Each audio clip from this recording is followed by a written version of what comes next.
So now we'll be covering all the new features that we have for the Payables module in the 22B release update. We've got multiple enhancements this time, and most of them are related to the IDR functionality, that is our intelligent document recognition functionality. So I'll give a brief about what this functionality is, and then I will start with our features. So intelligent document recognition is a functionality that is provided by Oracle, which means that all the invoices that we have to create in the payables module in Oracle, we send them to a designated email ID in PDF format, and then those invoices automatically get scanned and created in Oracle.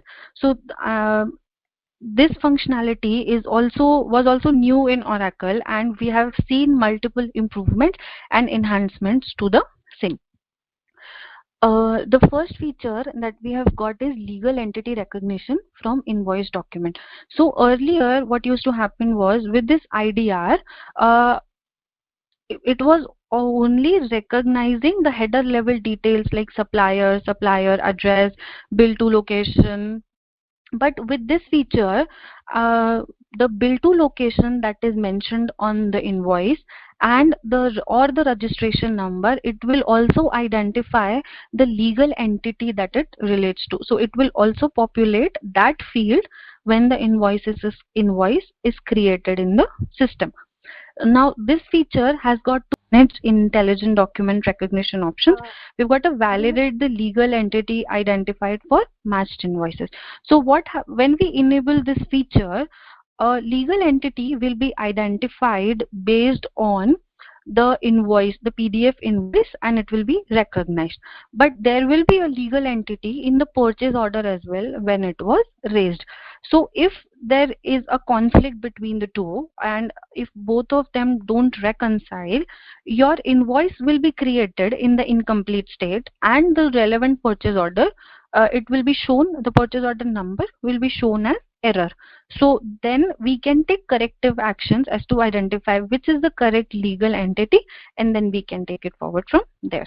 So this feature, there is no configuration required for this feature, and we don't need to opt in for this as well. This is by default available for all the customers. The next feature is receipt matched invoices for catch weight items.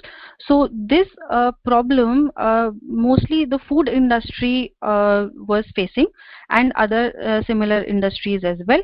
So if I am correct, we saw an update in 21D wherein Oracle introduced a feature that your UOM, that is unit of measurement, in your purchase order, while you raise a purchase order, can be different from what you have on your invoice. So for example, when you raise the purchase order, your unit of measurement was different, but when you actually received the goods, like when you actually got the invoice, the unit of measurement is different. Earlier we were not able to do this kind of updation, but now we can use different UOMs on purchase orders and invoices as well.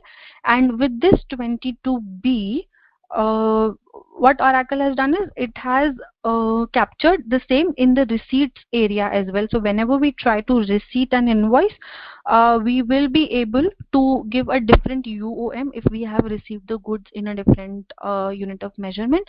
So we can do that. So this feature will help us to accurately price and invoice the items based on what actually we have received at the time of delivery. The next few features are related to adaptive learning on IDRs. These are enhancements, small enhancements that we have done so that Oracle is better able to identify and recognize the invoices. So in order to reduce the manual intervention required to create the invoices, I'll be taking up with the last two first, and then I'll go back to the first one. So the the second one relates to earlier IDR used to only recognize the header level details like supplier and supplier, site, and amount.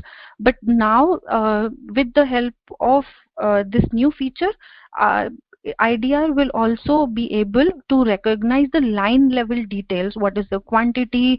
What is the base price? What is the total amount? All these information will also be taken care of with the IDR. So this is a very good very good feature that we have seen. Plus, the last one relates to, for example, we have got different DFFs on our invoice, and while entering that invoice details, we have got additional information where we go and update every time we create an invoice for that particular supplier. We go and update. For example, attribute 2 is my UOM, attribute 3 is my supplier type, or any other DFF that we have created, or employee number. And if we by looking at the PDF that we have of the invoice, so if we do it once, Oracle IDR will automatically record whatever we have inputted, and then next time when the similar invoice for the same supplier gets created, these informations will be auto populated. So that all that we're doing with the help of adaptive learning now. The first feature relates to, so we've got adaptive learning data that is there in Oracle, which helps in better recognition of invoice every time we have a supplier invoice. So what happens is that earlier we were not able to transfer the adaptive learning data that is there in one instance. We were not able to transfer it to the other instance very seamlessly. But now we can do it seamlessly from the source system to the target system, though we have to raise an SR with Oracle for this, and with the help of cloning both the systems, we'll be able to do that. The last two features that we have are again related to the intelligent document recognition. So what IDR does is, IDR creates external supplier invoices in the system directly in our payables module. However, what if we have to create internal supplier invoices as well, because we know that they're recurring invoices and we have to create them every month. So Oracle has provided a solution for that as well. What we can do is we can use a distinct supplier type for all our internal suppliers, which is a unique supplier type, and then assign that particular supplier type to all our internal suppliers for which we want the invoices to be created directly. And once this is done, Oracle will be able to identify based on the supplier type, and it will create those internal supplier invoices as well. The last feature that we have in the payables module and in the IDR functionality is that when we get an invoice in the PDF format, we have got the primary supplier invoice and we have got secondary. Primary means which is our base invoice, which has all the details related to the invoice, supplier, amount, quantity and everything.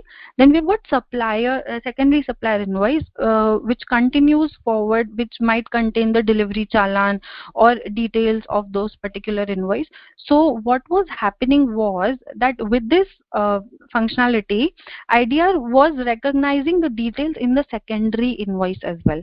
So whatever information was there in the secondary invoice as well, sometimes even that was populated in the invoice while invoice recognition.